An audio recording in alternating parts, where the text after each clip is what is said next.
Programme سیدھی بات میں آپ نے دیکھا ہوگا، میں نے ڈفرینٹ پروگرامز کیے ہیں، لیگل ایشوز پہ بات کی ہے، پولیٹیکل ایشوز پہ بات کی ہے، اکنامک ایشوز پہ بات کی ہے، اور جتنے بھی سوسائٹی میں جو کامن ایشوز ہیں جو ہمارے ملک میں جن پہ زیادہ تر بات بہت کم ہوتی ہے ان پہ میں نے بات کرنے کی کوشش کی ہے۔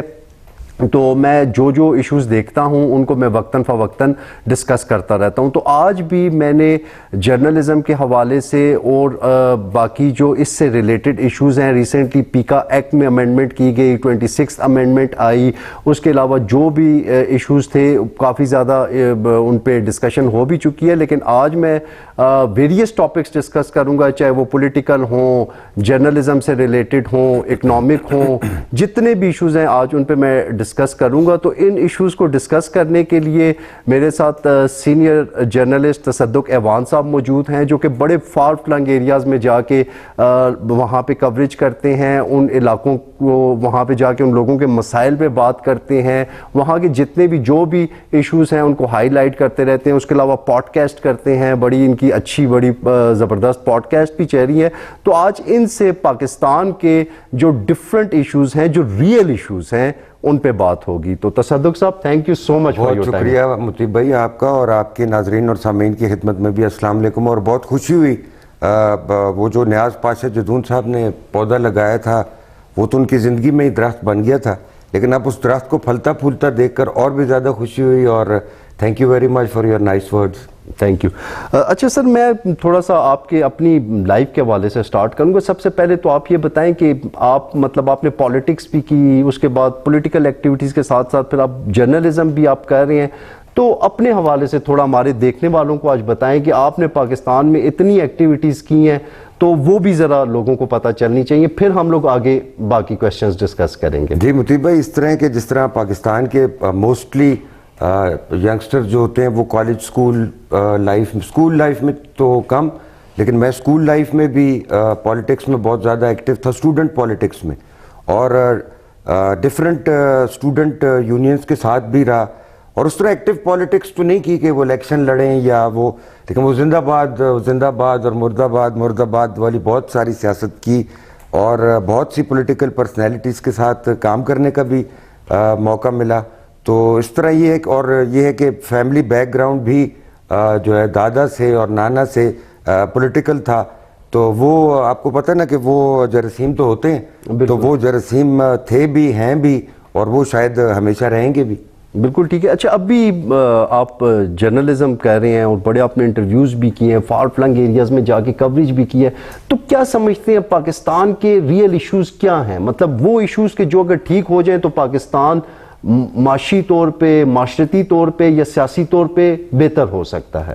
دیکھیے مطیب بھائی، ایسے ہے کہ یہ بہت براڈ کویسچن آپ نے کیا ہے، بہت وسیع ہے، اس میں بہت سی باتیں آ جاتی ہیں، لیکن اگر مختصراً بات کی جائے تو ملک کے مختلف حصوں میں آپ جائیں تو آپ کو مختلف مسائل ملیں گے۔ ایک تو کامن ایشوز ہیں نا پورے ملک کے، جیسے مہنگائی ہے، بے روزگاری ہے، لاقانونیت ہے، ناانصافی ہے، معاشرتی تفریق ہے، اس طرح کے بہت سے ایشوز ہیں جو آپ کو ایبٹ آباد میں بھی ملیں گے، اور لڑکانہ میں بھی ملیں گے، اور خوشدار میں بھی ملیں گے، اور اسکردو میں بھی ملیں گے۔ تو یہ تو ڈفرینٹ ایریاز پہ ڈیپینڈ کرتا ہے کہ کس ایریا میں ہیں آپ، وہاں پہ کیا چیز زیادہ امپورٹنٹ ہے اور کس چیز کی اہمیت نہیں ہے۔ تو ایک خاصا وسیع یہ موضوع ہے۔ تو اس کو تھوڑا سا اگر ہم شرنک کر لیں، ہم ہزارہ پہ ہی آ جائیں، ایبٹ آباد کی بات کریں، مانسیرہ کی بات کریں، گلیات کی بات کریں، ان ایریاز کی، بڈگرام کی بات کریں، تو یہاں پہ جب آپ نے وزٹس کیے، یہاں پہ آپ نے ریکارڈنگز کی، تو آپ نے کیا دیکھا کہ عام لوگوں کے یہاں پہ کیا مسائل ہیں؟ مطیب بھائی، فارچونیٹلی مجھے 2005 کے ارتھ کویک کے بعد ریڈیو FM 99 میں کام کرنے کا موقع ملا۔ میں ایک طویل عرصے تک ریڈیو براڈ کاسٹنگ کرتا رہا۔ میری خوش قسمتی ہے کہ مجھے ریڈیو براڈ کاسٹنگ کا موقع ملا ایک ایسے وقت میں کہ جب براڈ کاسٹنگ بہت مشکل بھی تھا اور بہت کم لوگ اس طرف آتے تھے۔ 2005 کا زلزلہ ہوا، ڈفرینٹ زلزلہ زدہ علاقے جو تھے ان میں جا کے کب کام کرنے کا موقع ملا۔ اس کے علاوہ پھر جب اسٹوڈیوز میں بیٹھ کے لائیو کالز کے ذریعے لوگوں سے بات ہوئی تو اور زیادہ چیزوں کو سمجھنے کا موقع ملا۔ تو ہمارے ہزارہ ریجن میں کوہستان سے لے کے اور جاری کا ہری پور تک، اس اگر صرف ان 6-7 اضلاع کی بات کریں، تورغر کی بات کریں، تو ایک تو کامن ایشو ہے بے روزگاری، جو آپ کو کوہستان میں بھی ملے گی، جو آپ کو ہری پور میں بھی ملے گی. لوگ سوچتے ہیں کہ شاید انڈسٹریل ایریا ہے ہری پور تو وہاں پہ روزگار کے زیادہ بہتر مواقع ہوں گے، ایسا نہیں ہے. اس کے علاوہ اچھے تعلیمی انسٹیٹیوشنز ایبٹ آباد میں ضرور موجود ہیں، لیکن ان کی کمی ہے ہری پور میں، مانسیرا میں، اور بٹگرام، تورغر تو بالکل اس معاملے میں بہت پیچھے ہیں. ہیلتھ فیسلٹیز کی اگر آپ بات کریں تو ایبٹ آباد میں ایوب ہاسپٹل کمپلیکس ہے اور دیگر پرائیویٹ انسٹیٹیوشنز بھی ہیں، ڈسٹرکٹس میں ڈسٹرکٹ ہیڈ کوارٹر ہاسپٹلز بھی ہیں، لیکن لوگوں کو جو صحت کی سہولیات ہیں وہ اس طریقے سے نہیں ملتی. اس کے علاوہ جو 2005 کے زلزلے میں انفراسٹرکچر تباہ ہوا تھا اس میں سے بہت سا تو تعمیر کر لیا گیا، لیکن بہت سا تعمیر نہیں کیا جا سکا، وہ بھی ایک بڑی وجہ ہے. تو ایسے بہت سے ایشوز ہیں، فارسٹ کٹنگ ہے، اس کے علاوہ دریاؤں کا پلوٹ ہونا، اس میں آلودگی گندگی آ رہی ہے اور اس سے انسانی صحت پہ بڑے منفی اثرات پڑ رہے ہیں. اس کے علاوہ آبادیوں کو جو درپیش مسائل ہیں، پھیلتی آبادیوں سے جو مسائل پیدا ہوتے ہیں وہ ہیں. تو اس طرح کے بہت سے ایشوز ہیں کہ جو جن کو ایڈریس کرنے کی ضرورت ہے. بالکل ٹھیک ہے تصدق صاحب. ویسے پولیٹیشینز، کوئی بھی پولیٹیکل سیٹ اپ ہے وہ لوگوں کے مسئلے جو ہے وہ حل کرنے کے لیے لوگ سامنے آتے ہیں، پولیٹیکل پارٹیز بنتی ہے، جس طرح سے پاکستان میں ڈیموکریسی ہے. تو آپ کو کیا لگتا ہے کہ پاکستان کے جو پولیٹیشینز ہیں وہ پچھلے 77 سال سے لوگوں کے مسائل کیوں نہیں حل کر سکے؟ زبردست سوال آپ نے کیا، اور یہ بھی بڑا پھیلا ہوا سوال ہے. اس کو بھی اگر کنٹین کریں تو اس کی بھی بہت سی وجوہات ہیں. ایک تو ہمارے ملک میں ڈیموکریسی میچور نہیں ہو سکی، اور میچور نہ ہونے کی وجہ یہ ہے کہ کانٹینیوٹی نہیں ہے، تسلسل نہیں ہے جمہوریت کا، اور بیچ میں فیزز آتے ہیں کہ ڈی ریل ہو جاتی ہے ڈیموکریسی. تو ڈیموکریسی ایک جو لوگ پولیٹیکل سائنس کو سمجھتے ہیں، پولیٹیکل سائنٹسٹ ہیں یا پولیٹیکل سائنس کے اسٹوڈنٹس ہیں، انٹرنیشنل ریلیشنز کے، ہسٹری کے، وہ سمجھتے ہیں کہ ان کو اس بات کا یقیناً اندازہ ہے کہ جمہوریت میچور ہونے میں، پختہ ہونے میں وقت لیتی ہے اور فیزز سے گزرتی ہے اور آہستہ آہستہ اس میں سے چیزیں شانٹ آؤٹ ہوتی جاتی ہیں اور جمہوریت میچور ہوتی جاتی ہے. تو جب یہاں پہ کنٹینیوٹی نہیں ہوئی ہمارے ملک میں تو جمہوریت اس طرح میچور بھی نہیں ہو سکی. اور پھر جمہوریت کے لیے سب سے بڑی جو لازم و ملزوم چیز ہے وہ یہ ہے کہ تعلیم کا ہونا، ایجوکیٹڈ ہم سوسائٹی کا ہونا. ہم اس کو تعلیم یافتہ کہتے ہیں جو اپنا نام لکھ سکتا ہو. تو اس کے ساتھ ساتھ سیاسی شعور کا ہونا، اور سیاسی شعور تب آئے گا جب سیاسی جماعتیں سیاسی شعور دیں گی، سیاسی شخصیات سیاسی شعور دیں گی، کوئی نظریہ ہوگا، کوئی سوچ ہوگی، کوئی فکر ہوگی، کوئی ڈائریکشن ہوگی، تو تب نظریات بھی میچور ہوتے ہیں. تو سیاستدانوں کا بھی آپ نے جس طرح کہا کہ صرف سیاستدانوں کو مورد الزام نہیں ٹھہرایا جا سکتا، اس میں آپ سوسائٹی بھی شامل ہے. اس کے علاوہ بیرونی عوامل بھی کار فرما رہے ہیں. اس کے علاوہ ہماری بیوروکریسی، ہماری pillars of the state, judiciary, executive, legislature, وہ ہماری اسٹیبلشمنٹ، تو بہت سے عوامل نے مل کے سیاست کو آلودہ بھی کیا ہے اور داغدار بھی کیا ہے. حالانکہ سیاست جو ہے وہ عبادت کا نام ہے اور عبادت سے عبارت ہے.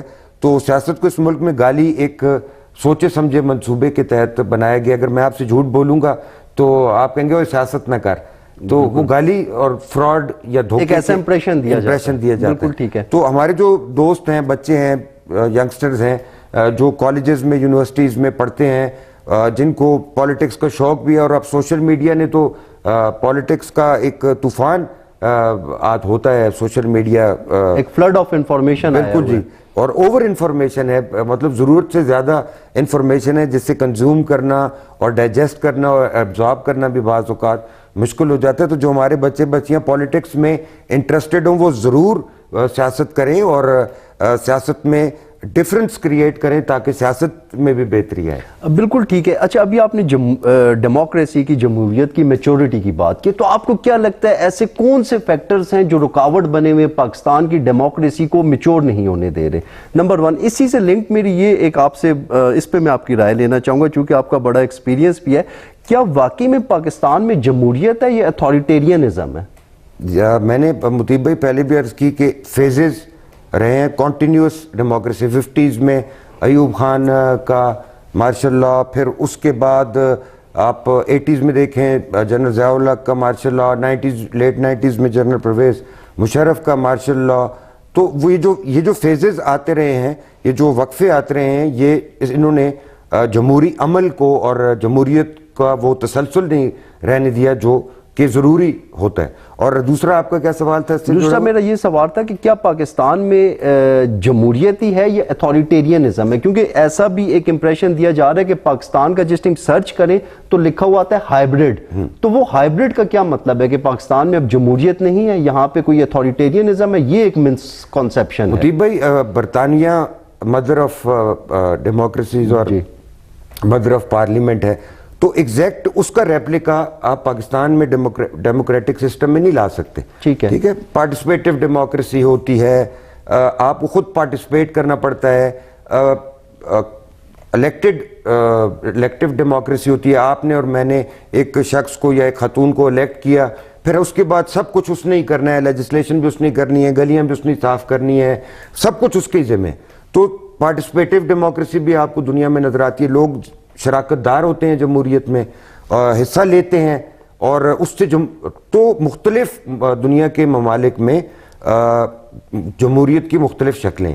ہمارے ملک میں بھی جمہوریت کی ایک اپنی ہی شکل ہے, اور اس کو بعض دفعہ افسوس کے ساتھ کہنا پڑتا ہے کہ مسخ کر دیا جاتا ہے, بگاڑ دیا جاتا ہے. کبھی اس کی خوبصورتی بھی نظر آ جاتی ہے اور کبھی اس کا حسن بھی دکھائی دیتا ہے. تو ہر جگہ پہ اپنی طرح سے اس کو مولڈ کر کے تو استعمال کیا جاتا ہے. اور جو آپ نے ہائیبرڈ کی بات کی ہے, تو یہ سوشل میڈیا پہ ٹاک شوز میں گفتگو میں یقیناً یہ بات ہوتی ہے کہ جی ہائیبرڈ سسٹم ہے. اب وہ کیوں ہے, اگر آپ اس کو تسلیم نہ کریں تو وہ بھی میرے خیال میں زیادتی ہوگی ہے. اب وہ کیوں ہے, یہ ایک لمبی بحث ہے, اور اس میں کس کس نے حصہ ڈال کے اس سسٹم کو, اب چہرے نہیں نظام کو بدلو, ظلم کی صبح شام کو بدلو, یہ 70s کی پالیٹکس میں ہم سنتے پڑھتے آتے ہیں. ووٹ کو عزت دو, ظلم کا بدلہ ووٹ سے. یہ ایگزیکٹلی یہ تو ابھی ریسنٹ چیز ہے نا, ووٹ کو عزت دو یا ظلم کا بدلہ ووٹ سے. 70s میں تھا کہ چہرے نہیں نظام کو بدلو. تو آج بھی نظام جو ہے وہ بدلا نہیں ہے, بلکہ مزید بگڑتا ہی اور کمپلیکس اور پیچیدہ ہوتا جا رہا ہے. بالکل ٹھیک ہے. اچھا, یہاں پہ اگر ماضی میں دیکھا جائے یا بھی ریسنٹلی بھی دیکھا جائے, موسٹلی جو لیڈرز ہیں وہ اسٹیبلشمنٹ کو بلیم کرتے ہیں کہ پاکستان اگر ترقی نہیں کر رہا تو اس میں اسٹیبلشمنٹ کا ایک بہت بڑا رول ہے. تو کیا آپ سمجھتے ہیں کہ یہ درست بات ہے یا یہ محض ایک ایلیگیشن ہے؟ مطیب بھائی, پہلے تو یہ سمجھنے کی ضرورت ہے کہ اسٹیبلشمنٹ ہر ملک, دنیا کے ہر ملک میں ہوتی ہے, چاہے وہ امریکہ جیسا ترقی یافتہ, برطانیہ جیسا ترقی یافتہ ملک ہو, فرانس ہو, جرمنی ہو یا روس ہو یا کوئی بھی ملک ہو, اور وہ ڈیپ سٹیٹ اور وہ اس حوالے سے بہت کچھ کہا جاتا ہے. اب پاکستان کے میں بہت سی ایسی چیزیں ہیں جس پہ آپ اسٹیبلشمنٹ کو, ملٹری اسٹیبلشمنٹ کو بلیم کر سکتے ہیں کہ جی یہ انہوں نے اپنی غلطیوں سے نہیں سیکھا, یا ان کو ایسے کرنا چاہیے تھا یا ایسے کرنا چاہیے تھا. لیکن ہوللی سوللی ملٹری اسٹیبلشمنٹ بھی رسپانسبل نہیں ہے, اس میں بہت سے عوامل جو ہیں وہ کار فرما رہے ہیں. آپ کو پاکستان کی جغرافیکل کنڈیشنز کو دیکھنا ہوگا, اور پاکستان کی ایک جانب چین ہے, دنیا کے طاقتور ترین ممالک میں سے. انڈیا ہمارا ایڈورسری رہا ہے, آج بھی ہے, افغانستان, ایران, تو اور پھر پاکستان کی جغرافیکل لوکیشن. تو اب آپ دیکھتے ہوں گے سوشل میڈیا پہ, مجھے بھی دیکھ کے بڑی بعض ٹائم ہنسی بھی آ جاتی ہے, ینگ بچیاں ہوتے ہیں جو جن کی اتنی ڈیپ سٹڈی پالیٹکس کے بارے میں یا پاکستان کی کانسٹیٹیوشنل اور پولیٹیکل ہسٹری کے بارے میں نہیں ہوتی, وہ کامنٹ کرتے ہیں کیونکہ ابھی آزاد پلیٹ فارم ہے سوشل میڈیا, تو اس پہ آزادی ہے. تو وہ کہتے ہیں جی کہ ہماری سیریمونیل آرمی ہونی چاہیے, صرف ایوارڈ دینے کے لیے ہونی چاہیے. اب آپ جس خطے میں بیٹھے ہیں, اور اس خطے میں جو گریٹ گیم گزشتہ کئی دہائیوں سے جاری ہے, اور اس گریٹ گیم کا آپ حصہ بھی ہیں, تو ایسے میں شاید بہت سے لوگوں کو میری بات اچھی نہ لگے, یا شاید ایسا لگے کہ میں نے ISPR سے 5th جنریشن وارفیئر کے قطرے پیوں، ایسی کوئی بات نہیں ہے. لیکن ریالٹی یہ ہے کہ پاکستان کو ایک مضبوط فوج کی ضرورت ہے، اور وہ اس لیے ہے کہ ہمارے جغرافیکل کنڈیشنز ایسے ہیں، اور ہم ایک ایسے خطے میں کہ جہاں ہمیں ایک انتہائی مضبوط فوج چاہیے. اور اس فوج کی مضبوطی تب ہوگی جب آپ، میں، سندھی، بلوچی، پنجابی، گلگت بلتستان، کشمیر کے لوگ، سب لوگ فوج کے پیچھے کھڑے ہوں گے. جب آپ ریسنٹ بات کریں تو آپ سوات آپریشن میں دیکھیں، سوات میں جب فوج آپریشن کر رہی تھی یا وزیرستان میں کر رہی تھی تو پوری قوم، پورا پاکستان فوج کے پیچھے کھڑے تھے اور ان کو بیک اپ بھی کر رہے تھے. اور بالکل. تو ابھی بھی آپ دیکھیں یہ ہمارے ہزارہ ریجن میں آئے روز آپ دیکھتے ہیں، مانسیرہ میں، ہری پور میں، ایبٹ آباد میں، بٹگرام میں شہداء کی لاشیں آتی ہیں جو مختلف علاقوں میں دہشت بڑی گردوں کے قربانیاں، جانوں کا نذرانہ پیش کرتے ہیں. بالکل ایسا ہی ہے. جگہ جگہ آپ کو ہمارے قبرستانوں میں پاکستانی پرچم لہراتے دکھائی دیتے ہیں. ینگ بچے FC میں ہوں، آرمی میں ہوں، رینجرز میں ہوں، پولیس میں ہوں، دیگر فورسز میں ہوں، وہ اپنی قربانیاں دیتے ہیں. تو to cut it short, establishment پوری دنیا میں ہوتی ہے، پاکستان میں بھی ہے. ایک حقیقت ہے، اس کو جلد یا بدیر تسلیم کر لیا جائے تو وہ زیادہ بہتر ہے. اب اسٹیبلشمنٹ کا رول کیا ہو، سویلین بالادستی کیا ہو، وہ پھر ایک لمبی بحث. بالکل ٹھیک ہے. ابھی اسی سے میرا ایک نیکسٹ کوشچن ہے جو کہ میں سمجھتا ہوں بڑا ہے بھی امپورٹنٹ، دہشت گردی اور انتہا پسندی. یہ پاکستان کے دو بہت بڑے مسئلے ہیں جن پہ کئی دہائیوں سے بات بھی ہو رہی ہے، اسٹریٹجیز بھی بن رہی ہیں، میٹنگز بھی ہو رہی ہیں، لیکن دہشت گردی کا مسئلہ ابھی تک حل نہیں ہو سکا. جبکہ اگر آپ نیبرنگ کنٹریز میں دیکھیں، انڈیا ترقی کی راہ پہ گامزن ہو چکا ہے، چائنا ہو چکا ہے، سینٹرل ایشین ریپبلکس، تاجکستان اور باقی ان کے ساتھ جو ممالک ہیں وہ ترقی کر رہے ہیں. ایون افغانستان میں بھی بہتری آ رہی ہے. تو ہمارے ملک میں دہشت گردی ختم کیوں نہیں ہو رہی، کنٹرول کیوں نہیں ہو رہی، اور ملک ترقی کیوں نہیں کر پا رہا؟ دیکھیں مطیب بھائی، پہلے تو یہ ہے کہ ہم افغان جنگ کا حصہ رہے ہیں، جہاد افغانستان کا حصہ رہے ہیں، اس میں کی پلیئر رہے ہیں. اس کے جو آفٹر ایفیکٹس ہیں وہ ہمیں کافی عرصے تک برداشت کرنے پڑیں گے. اب اس میں بھی بہت بحث ہوتی ہے جی کہ ہم نے افغان جہاد میں کیوں حصہ لیا اور ہم نے کیوں امریکہ کے کہنے پہ. اب وہ امریکہ کے بقا کی جنگ سے زیادہ ہماری بقا کے، پاکستان کی بقا کی جنگ بھی تھی. اب اس پہ بہت لمبی بحث کی جا سکتی ہے کہ وہ کیوں تھی، کیسے تھی. یہ وہ والی افغان وار ہماری بقا کی جنگ تھی. وہ ہماری بقا کی جنگ اس وجہ تھی کہ اگر آپ کے ڈور سٹیپس پہ ایک ورلڈ پاور کھڑی ہو جو وارم واٹرز تک جانا چاہتی ہو، جو اپنا ریجنل کنٹرول بڑھانا چاہتی ہو، تو آپ اپنی سالمیت اور اپنی بقا کے لیے کیا کریں گے؟ آپ یقیناً کسی مضبوط یا طاقتور دھڑے کے ساتھ ہو کہ اپنی بقا اور سلامتی کے لیے بھی. پاکستان کی ڈیولپمنٹ اکنامکس کی بات کر لیں تو 80s میں جن لوگوں کے پاس پیسہ ہے یا پاکستان میں ڈیولپمنٹ ہوئی ہے وہ آپ کے سامنے ہیں. لوگ آج تک وجہ یہ تھی کہ ڈالرز تھے اور بہت سا. تو دہشت گردی کی جو آپ بات کر رہے تھے، ایک تو ہم اس ریجن میں، جیسے میں نے پہلے بات کی، کہ جہاں پہ بہت سارے ملٹائی نیشنل انٹرسٹ کار فرما ہیں، چاہے افغانستان ہو، چاہے امریکہ چائنا ریس ہو. ہم سی پیک پہ بیٹھے ہیں. اب سی پیک گیم چینجر بھی ہے، روڈ اینڈ بیلٹ انیشیٹو بھی ہے. دوسری طرف اپنا اثر رسوخ بڑھانا چاہ رہا ہے انڈیا. تو ان ساری چیزوں کو مد نظر رکھتے ہوئے اس ریجن میں جو ایک طویل عرصے سے کھیل کھیلا جا رہا ہے، تسلط کا، ہولڈ کا، اپنا قبضہ کرنے کا، وہ آج بھی جاری ہے. اور اس کے باعث اور ہماری چند ایک پالیسیز میں جھول کے باعث، میں غلط نہیں کہہ رہا کہ پالیسیز غلط تھیں، کہہ رہا ہوں ان میں جھول کے باعث، ان میں کمیوں، خامیوں، کوتاہیوں کے باعث آج تک ہم اس افریج سے نبٹ رہے ہیں. آپ دیکھیے بہت دنیا کے ممالک نے دہشت گردی کا مقابلہ کیا. سری لنکا دیکھ لیں. ابھی آپ نے تھوڑی دیر پہلے بات کی کہ جی انڈیا بڑی ترقی کر رہا ہے. شائننگ انڈیا کا آپ کو اور ہمیں انٹرنیشنل میڈیا پہ بہت زیادہ تاثر دیا جاتا ہے. ہیومن ڈیولپمنٹ انڈیکس کیا ہے انڈیا کا، وہ بھی ذرا چیک کر لیں. پاورٹی کتنی ہے. اچھا پھر سیپریٹسٹ کتنی وہاں پہ ڈیمانڈ ہے، سیپریٹزم کی تحریکیں چل رہی ہیں مختلف جگہوں پہ.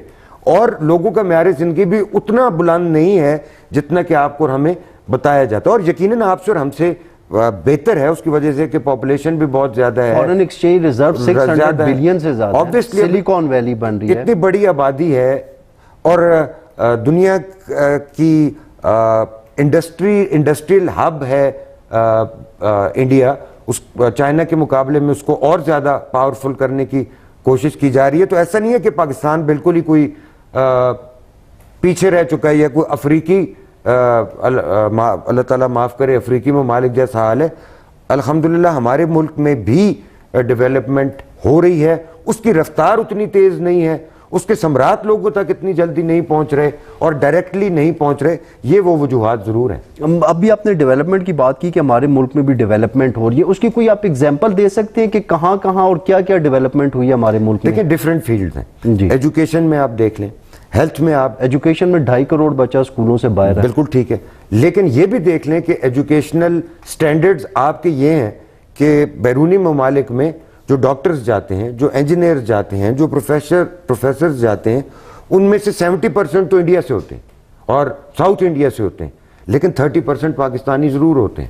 لائرز کمیونٹی میں آپ دیکھ لیں ایک مارک سیٹ ضرور کرتے ہیں. وہ جو آپ نے بات کی یہ وہ حقائق ہیں کہ بچے اسکولوں سے بھی باہر ہیں, ہسپتالوں میں دوائی بھی نہیں ہے, عدالت میں انصاف بھی نہیں ہے, ڈی سی دفتر سے باہر نہیں آتا, پولیس ظلم کرتی ہے.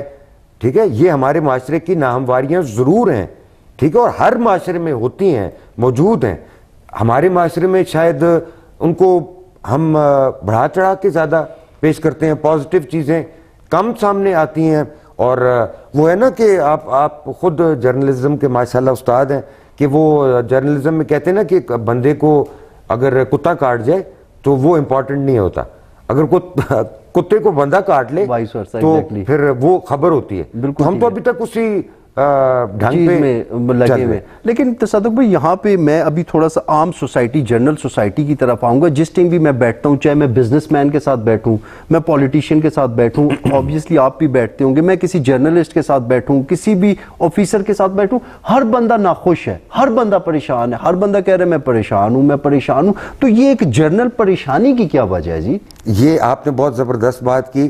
جو ہمارا اوورآل معاشرتی انحطاط ہے نا, جو ڈکلائن ہو رہا ہے ہماری سوسائٹی میں بڑی تیزی سے, آپ کو اس کوالٹی کے لائرز نہیں ملیں گے, اس کوالٹی کے ٹیچرز نہیں ملیں گے, اس کوالٹی کے پروفیسرز نہیں ملیں گے, اس کوالٹی کے ڈاکٹرز نہیں ملیں گے, اس کوالٹی کے پروفیشنلز نہیں ملیں گے, بینکرز نہیں ملیں گے. وجہ کہ گریجولی ہمارے معاشرے میں, ہماری سوسائٹی میں انحطاط ہوئے, اور اس انحطاط کی گراوٹ کی بہت سی وجوہات ہیں. معاشی وجوہات بھی ہیں,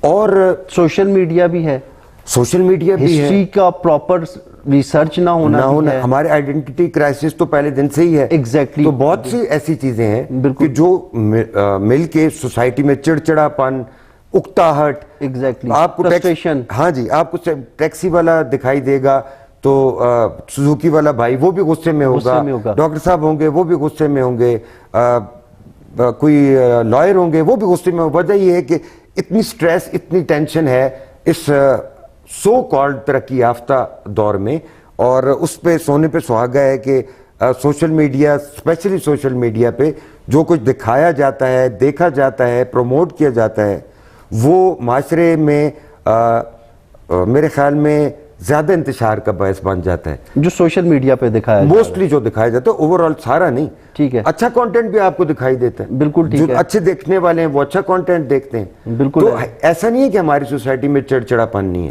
ہے, ضرور ہے, اور اس کی ایک بڑی وجہ ہمارے اکنامک معاشی مسائل ہیں. ہر بندہ معاشی طور پہ اتنے انڈر پریشر ہے کہ اب پاکستان جیسا ملک, آپ کہتے ہیں نا, لوگ بڑی تنقید کرتے ہیں جی پاکستان پہ, اور جی پاکستان میں یہ ہے, یہ لوگ, یہ نہیں.